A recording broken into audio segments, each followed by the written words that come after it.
और मैं आभार व्यक्त करता हूं इस कार्यक्रम को आयोजित करने वाली समिति का कि इतने कम संसाधन और इतने कम समय में इतना अच्छा कार्यक्रम आयोजित किया है। मैं सभी काम करने वाले लोगों के लिए समिति के सभी सदस्यों का अभिनंदन व्यक्त करता हूं। साथियों, हम लोग आज बाबा साहब की 134वीं जन्म जयंती मना रहे हैं और हर व्यक्ति देश के और यहाँ तक कि पूरी दुनिया के अंदर बाबा साहब के विचारों को मानने वाले लोग, अम्बेडकराइड मूवमेंट से जुड़े हुए सभी लोग जहाँ कहीं भी होंगे वो हर जगह बाबा साहब अम्बेडकर जी की जन्म जयंती सेलिब्रेट कर रहे हैं, उत्सव मना रहे हैं। और ये भी याद रखिए कि इस उत्सव का हिस्सा सिर्फ डीजे और बाबा साहब के प्रतिमा पर माल्यार्पण कर देना ही उसका हिस्सा नहीं है। असल मकसद है कि हम सब लोग बाबा साहब अम्बेडकर जी के विचारों से परिचित हों, क्योंकि विचार ही ऐसी चीज है। अम्बेडकर साहब के जाने के बाद हम सब लोग क्यों इधर बैठे हुए हैं? इसलिए बैठे हैं क्योंकि उनके विचारों ने हमें प्रभावित किया है, उनके विचारों ने ही हमें एक जगह पर बैठने की जगह दी है। तो हमें ये याद रखना होगा कि हमें इन कार्यक्रमों के साथ साथ वैचारिक चीजों को भी समझना होगा। और जिस कार्यक्रम में महिलाओं की हिस्सेदारी बढ़ती है तो ये तय मानिए कि समाज के अंदर परिवर्तन हो रहा है। अंतिम व्यक्ति तक बाबा साहब अम्बेडकर के विचार पहुंच रहे हैं और उन विचारों के जरिए समाज का निर्माण हो रहा है।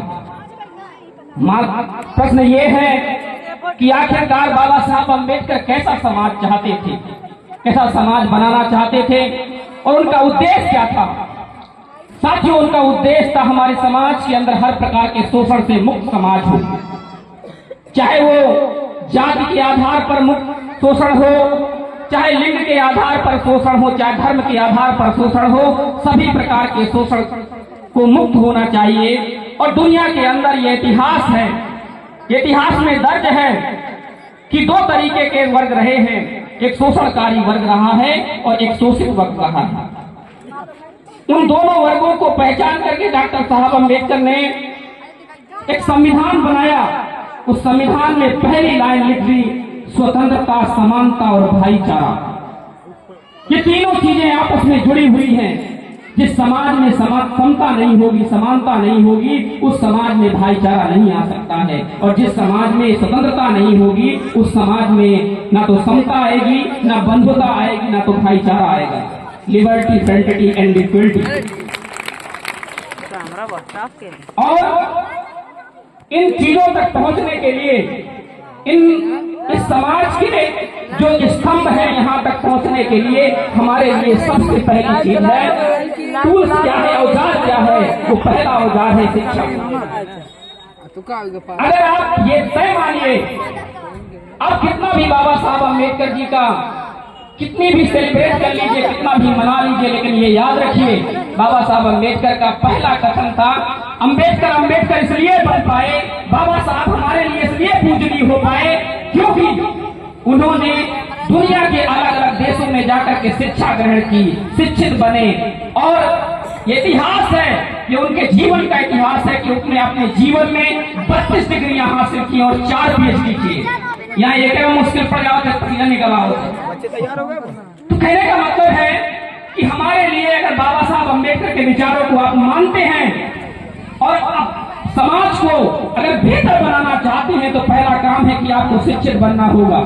बाबा साहब अम्बेडकर के जहां भी बैनर लगे होंगे, उनकी किताबों को अगर आप पढ़ेंगे तो पहला प्रथम वाक्य है उनका, शिक्षित बनो, संगठित हो, संघर्ष करो। First, be educate, be organised, be struggle.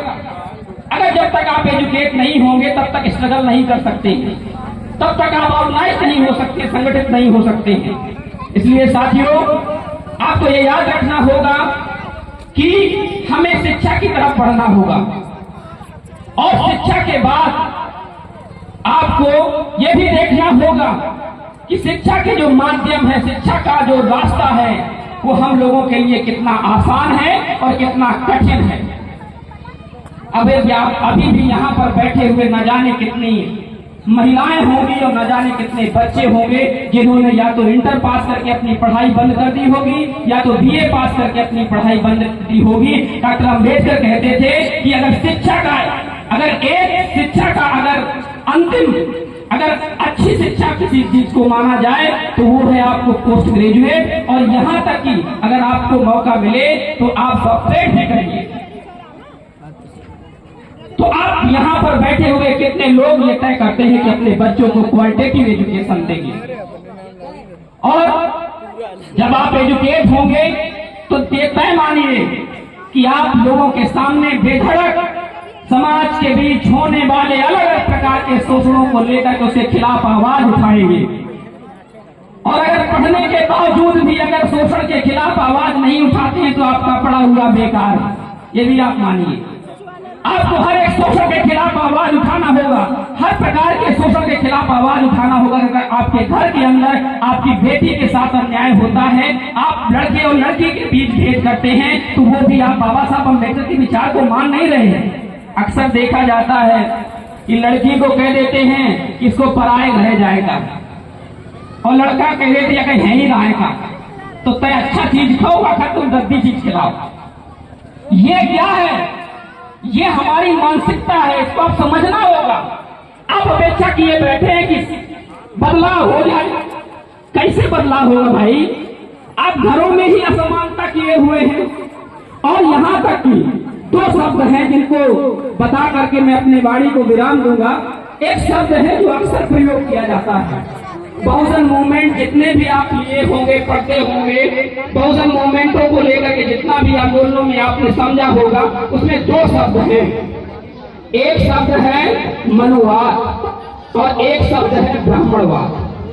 अब कई लोग ये समझ के बैठे हैं कि ब्राह्मणवाद का मतलब ब्राह्मण, मनुवाद का मतलब बुद्ध जातियों के लोग। अरे भाई, मनुवाद का मतलब होता है जो आदमी ऊंच नीच करे। अब तुम ये बताओ, जितने लोग खड़े हो, महिला और पुरुष के बीच ऊंच नीच का भाव है कि नहीं है? अपनी ही जातियों के अंदर है कि नहीं है?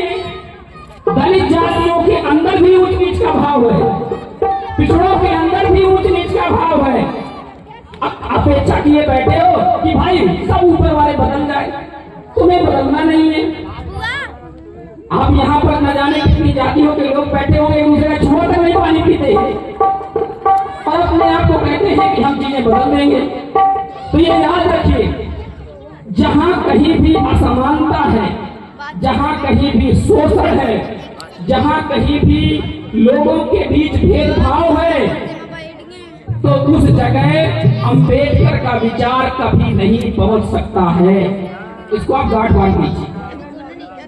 पहला काम है अपने घरों के अंदर, अपने बच्चों के बीच लड़की और लड़के के भेद को पूरी तरीके से मिटा दीजिए। दूसरा काम है जो जातीय समूह है उनके बीच का जो भेदभाव है उनको खत्म करने की कोशिश कीजिए। तब जाकर के समाज डॉक्टर अम्बेडकर के विचारों का समाज बन जाएगा। और अन्यथा गाना गाते रहोगे, डीजे में गाना बजेगा, आप डांस करते रहेंगे। मामला है पूरी लड़ाई इसी की है कि आप कितने कमिटेड हैं उस विचार के प्रति, और ये आपके ऊपर ही ट्राई होना है, आपके ऊपर ही ये ट्राई किया जाना चाहिए। तो मैं थोड़ी देर में हमारे यहाँ पर